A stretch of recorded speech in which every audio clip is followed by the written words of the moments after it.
This is the panel on public policy and food. And what do we mean by that? What do we think public policy can do in terms of good food? So I don't know how many of you know, but we have about 100 food policy councils across North America. And the first food policy council was started in Toronto about 20 years ago. And we have one now in Los Angeles. I'm the chair of the Food Policy Council. My name is Paula Daniels. I guess I should introduce myself. I'm also senior advisor to the mayor on food policy, which is a recently created position. And it came out of the work of a food policy task force that was headed by Bob Gottlieb and myself. We had a food policy coordinator who's here, I see her in the audience, Alexa Delwich. I want her to stand up and wave. You have to clap for her because she's a person who made food policy possible here in Los Angeles. She came down from the Bay Area and has devoted herself full-time to doing this work with us for the past couple of years. And out of the work of the task force, we created a food policy council. And the Food Policy Council in Los Angeles has a Good Food for All agenda. Now, as I said, there's a lot of food policy councils around the country. There are 22 in California. They're all organized differently, and they all work on different things depending on what kinds of resources they have, both, I would say, natural resources, political resources, and personal resources, but they all seem to have in common a good food agenda. And we're here at the Good Food Festival. What does that mean, good food? Well, we at the Food Policy Council in Los Angeles define it as food that is healthy, fair, meaning fairness in labor all across the food chain, affordable, and sustainably grown. And sustainable includes good environmental practices in water, land, and soil management, as well as being local. And there's a lot of reasons why I think you all understand that that's important. So that's our agenda, and that's how we move, that's what we try to move forward, and I think that's the goal of this festival. So we have here 3 panelists who have been involved in good food, using some prongs of those definitions for many years. We have some great leaders here who have flown in from around the country. We have Mike Jacobson from the East Coast, I think it's Massachusetts area? DC now, okay, sorry. And we have Judith Bell from the Bay Area and Patty Lovera with Food and Water Watch from Washington, DC also. I'm gonna have each of them introduce themselves. Mike Jacobson was, I'm gonna speak about them for a second, and then we'll have each of them introduce themselves. They'll speak for about 5 to 6 minutes, and then we want to have time for Q&A later. And what I'm hoping everybody in the room does, sorry. Okay, all right. So I'm hoping everybody in the room will do what I did, which is put your phone on silent, but I'm holding my phone up here because it's also going to be my timer, and when their time runs out, I'm going to wave it at them. So it's not, I'm not saying make a call, I'm going to be waving the flashlight app on my phone at them so they can see it's time to move on. Okay, so we're really looking forward to hearing from our panelists today. We'll start with Judith Bell, who's in the center, who's the president of PolicyLink. She's one of the founding members of PolicyLink, which was founded in 1999. This is a national organization that is a significant voice for access for low income and communities of color. And they've worked on some really fascinating issues, including the Healthy Food Financing Initiative, which I hope Judith will talk about. And as she introduces herself, I want each of the panelists to tell us, how is it that you first knew that you were going to be hooked on food policy? Judith. Thank you. And please speak directly in the microphone. There we go. Thank you. Thank you, Paula. So this is an interesting way to start. Many decades ago, actually, I was working for Consumers Union, old colleagues in the audience, actually. And I was working for Consumers Union, and we were looking at updating a study that had been done that had looked at the differences in how much the poor pay. It was a seminal study actually from the 1970s called The Poor Pay More. And we were looking in Oakland to see whether or not that was still true in the city of Oakland. And it was a report that was ultimately called the Thin Red Line. And I went out to West Oakland, which is a low-income, primarily African-American community, and we went to look at what kind of access there was to healthy food, what kind of supermarkets there were. And I was in the parking lot of this supermarket talking to people, and didn't matter who you talked to, each person said how much they tried not to shop at this supermarket. How much they knew that the prices were better and the quality was better just across town in the middle income, mostly white community, and how they only came here when they had to. Why? Because the food, the dairy was out of date, the meat sometimes had mold on it, the produce was old and wilted or lousy. And they usually figured out how to go somewhere else. They took a bus, they got a ride, and it felt to me, as we then looked at the data and showed that what people were talking about was absolutely true, it hit a chord for me about the incredible disparities and the incredible injustice about people not having access to healthy food. And that is, in fact, as Paula was saying, a core thing that Policy Link does. So we have been working around access to healthy food. As you look around Los Angeles, if you think about places like South LA and other neighborhoods, what do you find when you're there? You find blocks and blocks of no access to healthy food. You can find fast food. You can walk into a corner store and find food that's high in calories and high in sugar, but you cannot find healthy food. And at the same time, people are being told you need to have a healthy diet. And in fact, what you find is that people know what a healthy diet is, and that's what they want to eat. We did focus groups in Oakland and actually in Detroit, and as you talk to people, they can tell you exactly what it is to have a healthy diet and exactly what they're doing to try and have a healthy diet, but they don't have access in their neighborhoods. And in fact, when you look at the data, it shows where you live impacts how you live. So if you are in a neighborhood without access to healthy food and it has a high concentration of fast food and convenience stores, you are going to be more overweight, you're going to have all the problems associated with it, diabetes, etc. So far more likelihood. So we have been about trying to improve access to healthy food. And we do know that when that access comes, people change their diets. In a multi-state study, they found African Americans increase their consumption of produce by 30%. Whites a little lower in the 10-15 range, but big pent-up demand, big pent-up demand. And in Pennsylvania, actually in the city of Philadelphia, people got together because they recognized in Philadelphia they had a problem, high obesity and low supermarket penetration. And when they pulled together a local commission, what they identified was that financing was a key problem.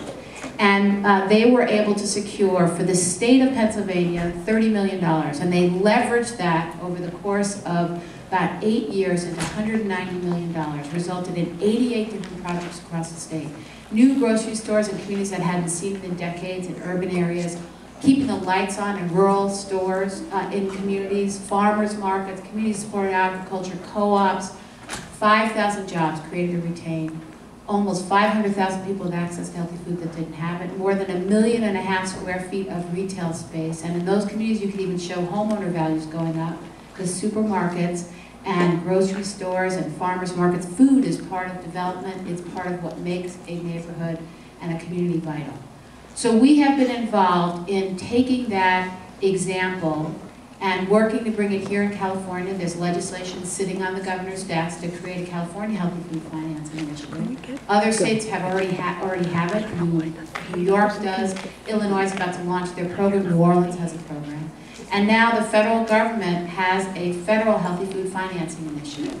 It's been spearheaded and promoted by the First Lady, and it is part of 3 different agencies. It's part of USDA, it's part of Treasury, and it's part of HHS. And so spread across those 3 agencies, you now have resources that are coming into communities to allow people to identify what kind of project is best for their community to provide access to healthy food. They're one-time grants or loans. What we know from Pennsylvania is that it's that little extra oomph, whether it's about financing or it's about a one-time grant. When you bring that in, you can patch together the pieces that allow entrepreneurs to bring access to healthy food. I want to underscore that it's about access and it's about affordability. We can help on affordability by bringing access, but we still have to continue to pay attention to the issues of affordability, because there are so many millions of people around the country that are recipients of food stamps, and we've seen a dramatic increase in that. So we need to be paying attention to this issue of access. You heard Dr. Ross speak a little while ago about what the California Endowment is doing with its Fresh Works Fund, and philanthropy is stepping into this.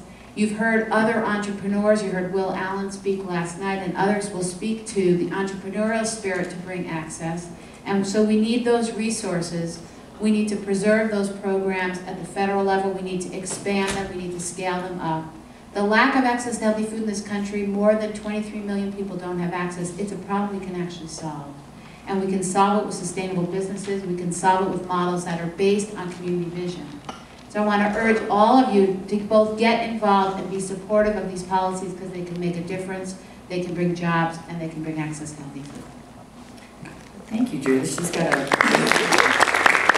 it's not a clock because those are 5 minutes. Perfect. So next we'll have Mike Jacobson speak. So Mike has been involved in food policy for a long time. I mean, some would say, I'm sure that he's one of the founders of, a key founder in the food movement because he started the Center for Science and the Public Interest in 1971. A lot of important things happened in the early 70s. The Clean Air Act was passed, the Clean Water Act was passed, a lot of environmental organizations were founded, and Mike founded the Center for Science and the Public Interest. So Mike, if you could talk about what the center does, and then introduce yourself in terms of talking about how you knew you were first going to get hooked on this back in the 70s. And then maybe you could talk to us about how to engage the federal government and have the federal government be a stronger advocate for good food policies. It's a lot. And in just 5 minutes. So how did I get interested in this? I grew up in Chicago, ate a typical Midwestern diet, whole milk, loved ice cream, Neapolitan ice cream, had artificial color and flavoring. Hamburgers and hot dogs on white bread. We had a corn patch out behind our house, so we had corn, we had broccoli, and it was kind of typical American diet. And I never thought for a moment about how the food was affecting my body, except when I went to the dentist and learned the hard way. In college, I couldn't care less. In grad school, I couldn't care less about food.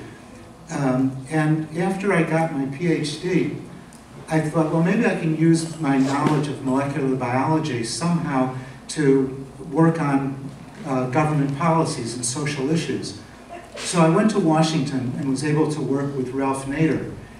And he said, okay, great, you got a PhD from MIT. What are you going to do? And one of his associates said that he had just finished a book about the Food and Drug Administration, and why don't we have Jacobson write a book about food additives? So I said, great, what's a food additive, and how do you write a book? And they just said, go away, you'll figure it out. And so I did write a book on food additives, and I've worked on food additives ever since. But the main thing I learned was that, yeah, few food additives posed health problems and economic problems like deception, but a far bigger problem was the foods in which the additives were used. The coloring is used in soda pop, and it's all sugar and candies, and hot dogs loaded with fat and salt. And I realized, even though the evidence was sort of fragmentary back then, that foods were probably, the saturated fat and the cholesterol and the lack of fiber and the high levels of sodium were probably killing hundreds of thousands of people a year. It is far, far bigger problem than food additives. And so I've worked on, and about the same time, I co-founded Center for Science and the Public Interest with 2 other scientists.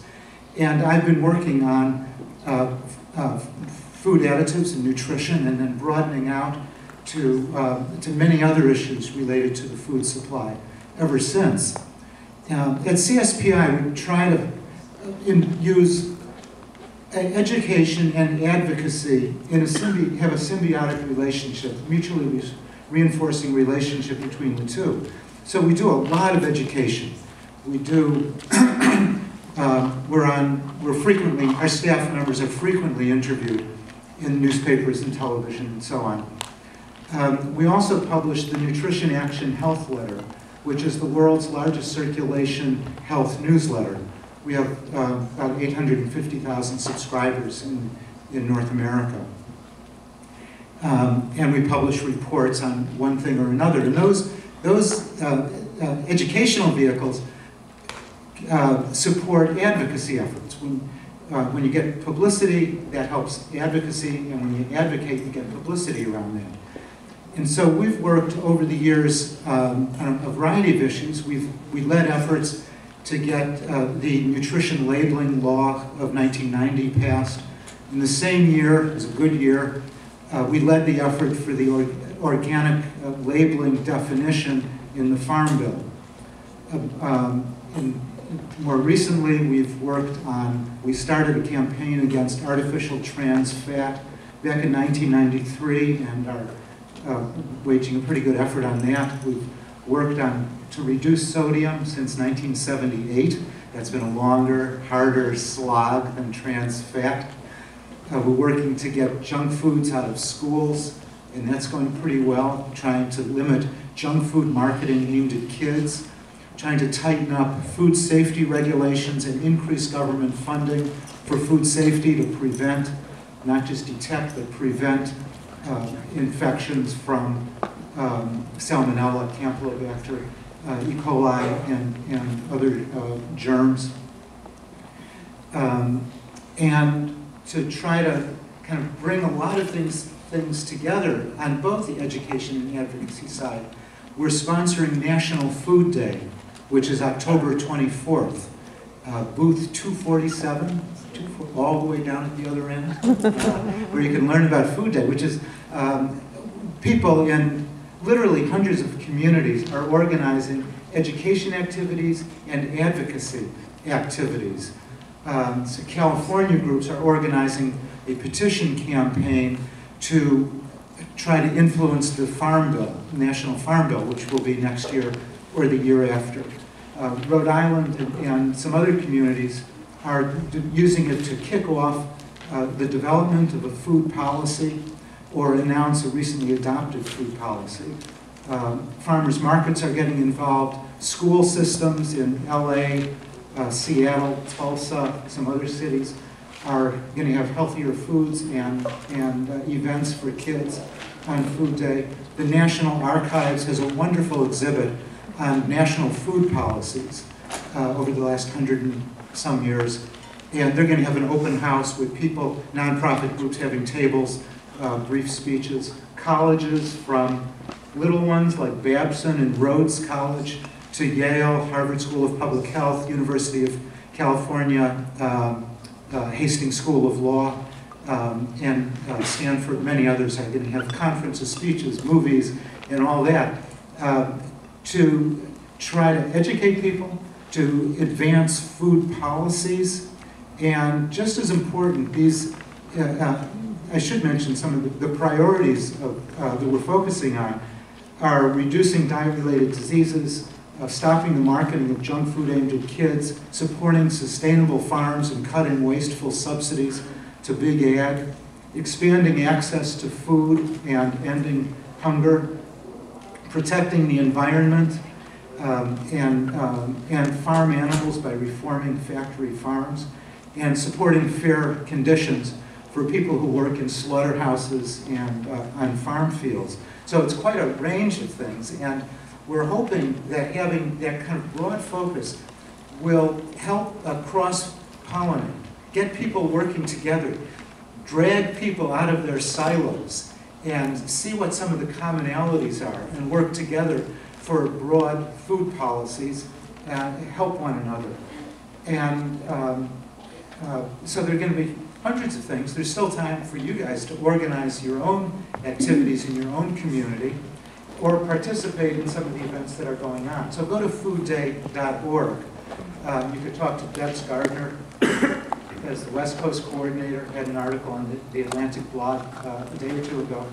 And she'll be at, I mentioned, booth 247. She'll be there today. And thank you, Michael. Thank you. And I think we'll thank you for all of your people. Follow up in the Q&A with a whole conversation about engaging the federal government, but I want to just take a moment before I go to Patty to say that we, the Los Angeles Food Policy Council, is coordinating a Food Day activity. And you can talk to Alexa Delwich about it, or myself, later on the day. So food policy embraces a lot of issues. We had Judith Bell just talk about access and opportunities and access to food. We've just had Michael Jacobson talk about nutrition. And then there are the impacts of growing food. And Food and Water Watch deals with food issues in a lot of different ways. But one of the ways that I got involved in being interested in food policy was because of the environmental impacts of agricultural production.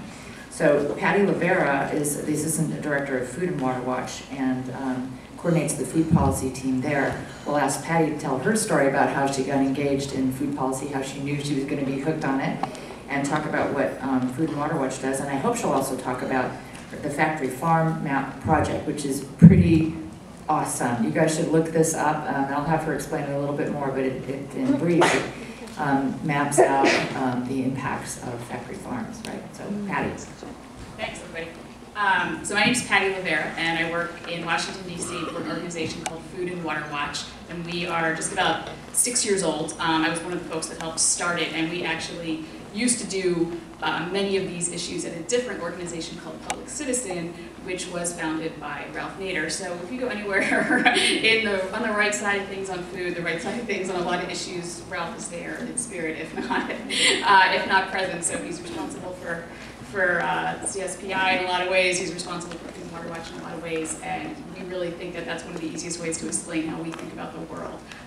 We do a lot of the DC Beltway stuff. We have a lot of meetings. We write a mean letter. We really can, we can write a letter and tell you what we think about some policy and what's wrong and what they're doing right and what they're doing wrong. But what we try to do, and we really can identify the problems and try to talk about them, but what we try to never forget, which leads to some of the stuff that's going to happen at a workshop this afternoon on the Farm Bill that I'm also going to help out with, is that you can have the best policy in the world. You can have the best pieces of paper in the world. You can write the best book, study, white paper, what have you, but if you don't have some power and some influence over the people making the decision to back you up, it's not going to change. And I think that we're not me, the DC community, the policy community is very guilty of forgetting that, and we really start talking about our ideas, and we stop talking enough about how everybody has to get involved in making those ideas happen.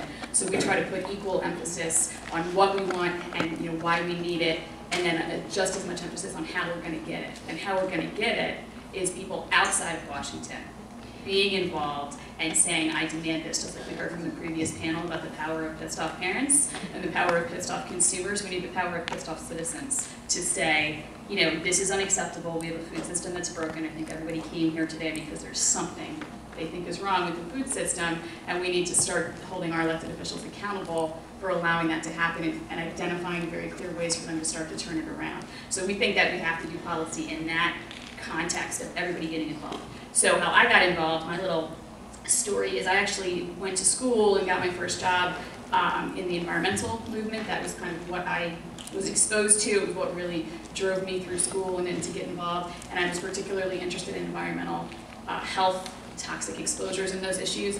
And it was really remarkable how often food was what you were talking about when you were talking about exposure issues. So I won't bore you with the gory details of some of those stories, especially since I think lunch is after this panel. But we get exposed to a lot of stuff through our food, and that's how I really started to think about food and think about how entwined food is into the environment, and that's really what kind of woke me up about it. And then many years later, here I am working on food issues. So I think a couple things I'll throw out there. And again, if I sound defensive about being a policy nerd, it's because we don't do ourselves any favors. And right now, I think especially people are pretty annoyed with the government, right? We get that, even in DC, we get that. And there's plenty of good reasons to be annoyed. But I think if there's anything I can convey today, maybe it's a little pep talk that we can't just abandon it and say, oh, it's too hard to fix policy. We'll just do the market stuff. We'll just grow the good food sector. And that's not to disparage all of the other stuff we've heard about. We love the good food sector. We need the good food sector. We need to grow it. But we just think you can't do that without fixing some of the broken policies. And so I'm just going to tell one little story as an example of that, but there's a lot more. Food and Water Watch, when we were first starting out about 6 years ago, we were really motivated because we spent a lot of time looking at factory farms, looking at industrialized animal production, and we were really motivated about how do we explain how that model is wrong? How do we explain that to people who don't live near one of these things? Because they're hidden in rural America. Most of us don't see them. And the neighbors of those things know this is not what farms used to look like. These are not normal impacts. This is too much manure in one place. It's too many all of the burden of livestock changes when you get into these massive numbers. So their neighbors understood it, but most of us have never seen one. We don't live where they are. So we had to start thinking about how else can we talk about this besides, oh, you should feel some sympathy for those communities that are suffering for your food, which works with some people, doesn't work with everybody. And we started to think about how is that food coming out of that system different. We thought of one example. There's plenty of examples. They're all really compelling, but the one we started with was growth hormones for dairy cows. It's not absolute, but it tends to be used more in very large-scale operations. Small farms don't tend to mess around with it. It's not worth the trouble for them. So we really decided that's one thing we would do. We would kick it off as a manageable, a manageable piece of a bigger picture that we could do. And we decided, all right, we're going to get our feet wet, and we're going to do a corporate campaign, and we're going to go to the marketplace to see what we can do to try to tip things over and shift the balance on this RBGH, it's the name of the hormone, issue, because the they've been stinking this up for a long time and not been good on this issue. So we did that. It's illegal to label milk as not having the hormone. And so even a marketplace victory doesn't work if the policy is used against it, if the policy is used to kind of squash what a good food movement or a good food idea can be.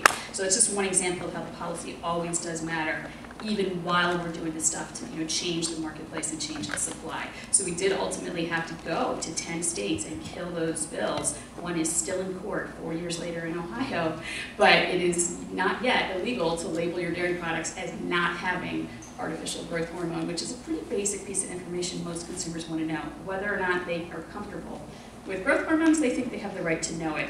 But agribusiness has so much power in so many places, they try to make that basic communication through a label illegal. So that's just one example of kind of that we use a lot about why we have to do both. We have to grow the good food movement and change the market, but we also have to make sure that we have good policy, because good policy can make the playing field a little more level for the type of food that we like.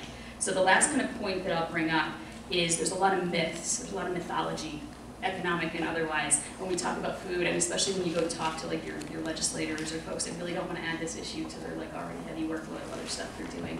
And you'll hear a lot of stuff about, well, the food system's that way because consumers like this kind of food. Clearly they're voting for it. They're voting with their dollars. If we have crappy food, it must be because that's what people want. And we think that that's exactly backwards, because the structure of our food industry at this point is such that we are not really making the decisions. A lot of farmers are not really making the decisions. We have very few players in the middle of that system, right? We have a lot of consumers, we have a lot of farmers, and we have a real bottleneck, kind of an hourglass figure, and that bottleneck in the middle is getting tighter all the time as we have fewer companies that control our food supply. They're making the decisions, we're not. We're left with the results. A lot of farmers don't like the results, and a lot of farmers have gone out of business because the results mean they get paid less. And a lot of consumers don't like what they're getting, but they don't have great options to get something else. So we have to start calling out that problem of that bottleneck in the middle. So if you talk to farm groups or folks working on the Farm Bill, you're going to hear us talk a lot in the next couple of years about competition issues, which is not that we're going to make farmers have foot races and see who's the fastest or whatever. It's not a game. It's that there needs to be a level playing field, especially if we want more new farmers and more farmers doing something a different way. They need a fair place to compete. They can compete if it's not rigged, and right now it is by the big guys. The best referee for that playing field is the government. States have a role, the federal government has an even bigger role, and that's the kind of stuff we can do in the Farm Bill with a different movement and a different conversation than the one that's happened for a long time.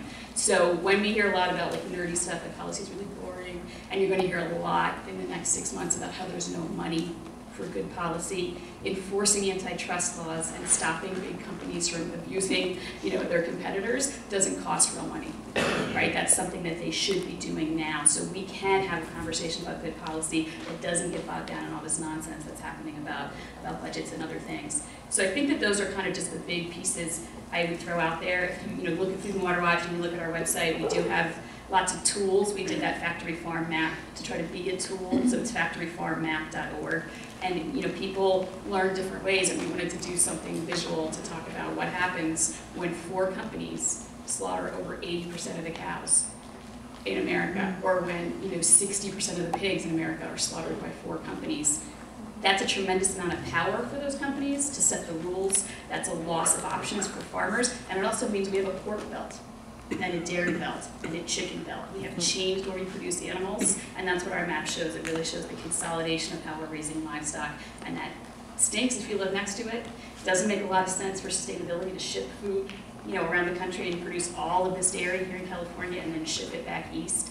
And it doesn't make a lot of sense if you want to have a fairer food system, a sustainable food system that has more players, doing it in a smaller scale way. We're going the opposite direction. So we just did that map to try to show the change and put a visual kind of face on it. And it's just one example we think of this consolidation in agriculture, and that the flip side of that is good policy that enforces the rules on everybody so it's fair, so that small players can compete, and uses money wisely for the types of programs we just heard about to restore some of what was lost, right? So to restore more steps in the middle to connect farmers doing it the right way and consumers that want to buy good food. That's a smart way for the government to spend money, and they have programs that could do that if we make them. So I would just kind of tee up, like, you're here, which is fantastic. That means you're already tuned in. Find some group that you like. It would be great if it was us. It would be great if one of the groups up here. Go to a website, get on an action alert list, and stay tuned for the next year or two as we do the Farm Bill, because this is not what they tell us it's about. They tell us it's about these really dry, boring things that nobody understands, but this is what it should be about. And so that's what we all have to do to get involved and make the good policy happen. Thank you, Pat. I really encourage you to get on the websites of each of these organizations. They are phenomenal organizations. Each one is very deserving of support from a lot of people across the country, if not everybody. And the factory farm map is pretty interesting. I clicked on it for the Los Angeles area, and I was surprised to learn how many factory farms are near us. So it's worth taking a look. So now I think we have time for some questions. If there are any questions from the audience, if you want to just raise your hand, and I'll try to identify if you are, but I don't see row numbers or anything like that. But if you have questions, does anybody have questions? And while people are thinking about it, I don't see any hands going up right away. So, okay, now I see a hand way in the back. Hi. Great. I'd like to ask you a question about something that you said, that there's, to counter the objection that there's no money for enforcing this. You said they have people that can already enforce the existing laws on the books. I want to say by analogy to the financial services industry, I heard an NPR report about the reason why no Wall Street bankers were prosecuted for the recent housing collapse, unlike the savings and loan scandal in the 70s where 1,000 people went to jail. Because apparently during the Bush administration, a lot of these agencies, like the Commodities Regulatory Agency and another one whose name I don't remember, were basically defunded, and so they didn't have enough investigators to investigate, enough lawyers to prosecute. So I'm wondering, hasn't that in fact happened with the USDA, with the FDA, to ask about your objection? So, I mean, there's absolutely, everybody would take more money for the enforcement divisions of almost any agency in the government. The specific example I can give about stuff they could do right now that they're not doing is about livestock, the way that farmers sell livestock. And this hurts, small scale, the medium-sized ones that are hanging on, trying not to become a factory farm. They've lost places they can go sell their animals to meat packers. And so there's a law, every time I tell this story, people think I'm making it up. There's a law from 1921 called the Packers and Stockyards Act. It's one of the first antitrust laws, and it says, hey, meat packers, you have more power in that relationship. Right? This farmer's trying to sell animals, they're losing money every day, they feed the animal, they gotta sell the animal. You're the one really setting the terms of this debate. Be fair, right? For years, farmers have been filing complaints with the USDA, with a branch of USDA whose only job it is to enforce that law. And for years, that branch has said, we're not really sure what's unfair. He wrote this complaint, we're not really sure, and they sit on the complaints. So in the 2008 Farm Bill, Congress said, all right, write down what's unfair. Write the list of what practices are not okay. And that's what we've been pushing them to do since 2008. And the meat industry is fighting like hell to never have a list of what's unfair. And some of the examples, we're fighting to get a proposed rule final. There are bodies inside USDA that could use this rule and decide on these complaints, but they don't have their instructions. And one example of what the poultry industry thinks they cannot live with is that they think they need the right to, when they sign a contract with somebody who's going to grow chickens for them, they think they need to reserve the right to be able to retaliate against them if somebody dares to complain that their contract was unfair. That's one of the things the chicken industry industry says they just can't live with. So they've been getting away with unfair practices for a long time, and there's procedural things we can change to make them enforce it. We would absolutely take more bodies, but that doesn't really cost the kind of money we're talking about in all these budget debates. That's about political will. The issue right now, I think, that's directly on point is FDA's food safety program. Congress passed a law 1 year ago that greatly strengthened the FDA's ability to prevent foodborne illnesses, not just to detect them and after the fact and recall foods. They need literally thousands of inspectors to enforce the law. The Obama administration proposed about a 10% budget increase for the FDA to deal with that. The House of Representatives voted a 10% decrease. And that's basically going to kill the implementation of the inspection part of the law. The Senate is moving towards about a 5% increase. So where it ends up, nobody knows. And kind of what is going to affect a lot of things, including the Farm Bill, is the deficit reduction debate in Washington, where the budget cutters might cut farm subsidies, but probably won't increase support for sustainable agriculture. And who knows what they're going to do to food safety and 1,000 other things. So it's going to be an interesting, ugly next few months. And what about, just a quick follow-up, what about the agencies being staffed with former industry employees? Like even Obama right now apparently has appointed this guy from Monsanto to be the food safety czar. Mike Taylor is the one. He is the food safety czar at the FDA. And I know him. And I think he's absolutely terrific. And most people think he's absolutely terrific. He really understands issues of food safety and understands how to write regulations. And he helped write the law that Congress passed last year. So despite his being slapped with his former associations with Monsanto, I think he was with them twice, he's terrific. And there are people from the University of California who are in the administration who are terrible. So I think we need to look carefully at individuals, and it's not always as simple as it seems. So I'm going to let Judith answer the question as well, and then we are supposed to end at 11:45, but I think we can run a little bit over time since I think we start a little later too. So after Judith, we'll take another 1 or 2 questions from the audience. I actually wanted to just lift us out of the weeds for a moment, which sometimes happens as you get into the details around policy, because I think actually the discussion we were having is related all the way back to the beginning. I think much of what you're hearing and much of what you hear whenever you turn on the news is a debate about the values and the vision for the country. And whether you're talking about the good food movement, will it be a good food movement just for some Americans? Those who don't have access are largely low-income communities of color. Is it going to be a good food movement for the whole country? Will policies reflect what's needed in every community? Or will we move into more of a country that isn't about opportunity for all or access for all? And I think that's the lens to put on most of the questions that you'll hear as the debates heat up, whether it's about the Farm Bill or whether it's about the budgets of different agencies. What is it that we're going to do to weave together a country where people do have access, regardless of where they live or regardless of what race they are? Because right now it is so much about race and place, about where you live. It's about your race, whether or not you have access to good food, whether or not you have access to healthy food. And at PolicyLink, we talk about we talk about achieving social and economic equity, but we talk about it based on the wisdom, voice, and experience of local leaders.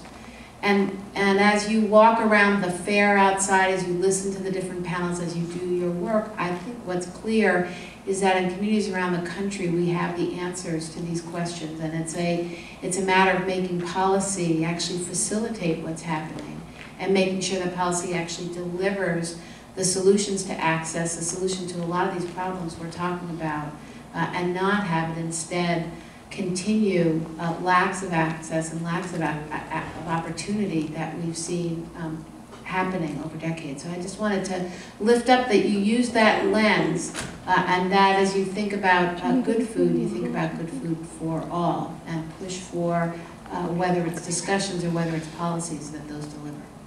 Thank you, Judith. So, I see a hand up over. Yeah, hi, Patty, you mentioned labels, and it just got me thinking about the fact that there are so many sort of labels in process right now. You're nodding.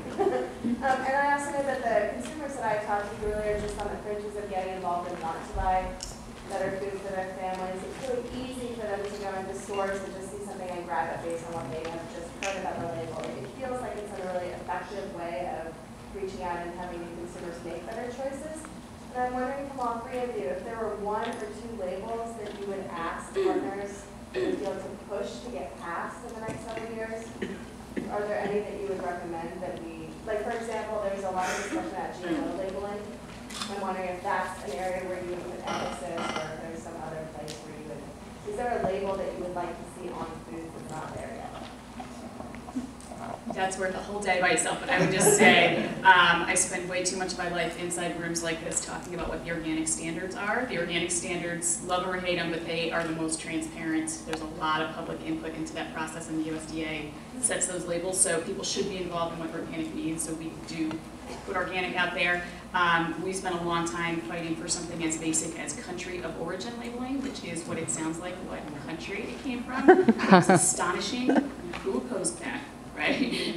Those people in the middle, the processors and the grocery stores in the middle don't want you to know that. So we think that's actually, we're still fighting to keep that label. And then finally, I think that, yeah, I mean, those are the big ones. I think there's a lot more, but I think that the best thing we can do is help people understand which labels are really meaningful and how to make decisions before they get to the store, because there's a lot of hype, there's a lot of marketing, and supermarkets are actually really terrible places to make decisions by design. So we have some resources on our website, probably everybody does, about what labels to look for. And we always say labels are taking the place of a conversation you can't have with the producer. So you don't need as many labels at a farmer's market or in a shorter supply chain. You need labels at a grocery store because you don't know the previous steps. So we don't want to overemphasize labels for producers who are giving information a different way. I'd like to see two labels. One that's probably going to happen, which is a summary nutrition label on the fronts of packages. And maybe it would be just a thumbs up healthy food symbol, something like that. The second one is, how's the food produced? Is it produced in a safe way? Are people being paid decent wages? And is the food being produced in an environmentally sound way? And so those, some combination of those three thresholds that a food would have to pass, and then I don't know what the symbol would be, but something like that. People, I think, are working on that. I think we have time for one more question, and then we'll wrap up. Yes, right there. You talked about a healthy label. Who would make this kind of criteria? And what would the criteria be for something that's considered healthy? Would it be a registered dietitian? Would it be, someone that has experience in nutrition and education? Yes. Congress asked the Institute of Medicine of the National Academy of Sciences to provide guidance on that very question. And what they're focusing on is looking at things like calories, saturated fat, sodium, sugar, and maybe trans fat. Some of the most important problem nutrients. Whether you add in vitamins and minerals is something people are going to have to decide. But the focus so far has been on those particular nutrients plus calories. Okay, so I think it's time for us to wrap up, and I will ask before I make a comment or two, and then ask our panelists to maybe wrap up by talking about one thing, at least, if not among many, but one thing that you could do to make a difference in public policy. engaging our elected officials by letting them know what we care about obviously is important. What would be the thing that you would want to engage them on? Is it the Farm Bill or other issues? And I can't resist but tell you all that the Food Policy Council, which I mentioned we have in Los Angeles, Food Policy Council, has some workshops this afternoon at 2:30. There's 3 workshops on building power for fair food, from farm to landfill, and CalFresh making SNAP a good food program. So if you could look for those, that's from the Los Angeles Food Policy Council. So what thing do you think that the public should engage their local elected officials on? I want to actually recommend 2 things. One is I want to recommend people go to our website, www.policylink.org, because you can click right through and actually contact members of Congress around these very issues, in particular the Healthy Food Financing Initiative. But I also want to lift up the fact that if you want to be more engaged around these questions of equity and inclusion and opportunity, that you consider coming to our national summit, which is in November 8th through 11th in Detroit, where you can learn more about many of these issues and others, and become a part of the movement for change. I think there's so many issues, and whether it's access or environmental effects of food, what grabs you? What do you really care about? And get involved. You'll have the most direct way is to work on some local policy. And it may be volunteering with a local group, starting your own group at your college or wherever. But you can get on listservs and all that, but it's really getting involved. Pick something that turns you on. And start with Food Day. Yes. Yeah, I mean, what was it, booth 247? And I'll get in trouble. We have a booth too. I do not know the number, but it's in the 200s. So hit that neighborhood, you'll find us too. Yeah, I can't just pick one. I always wish for more wishes. So I think we would tell people to get in touch with your elected officials and say, I'm going to be in touch for a while. This is not a one-time thing, right? There's plenty of opportunities this fall with all this budget insanity. We're starting the Farm Bill. There'll be lots of reasons to call about food, and that's been part of our problem. They don't get hit up on food the way they get hit up on Social Security or other things, and it's time to start that. So I think your first call can be an introduction, a very long relationship, because they're going to be hearing from you for a long time, and that's what we all need to start doing. All right, big round for our panelists.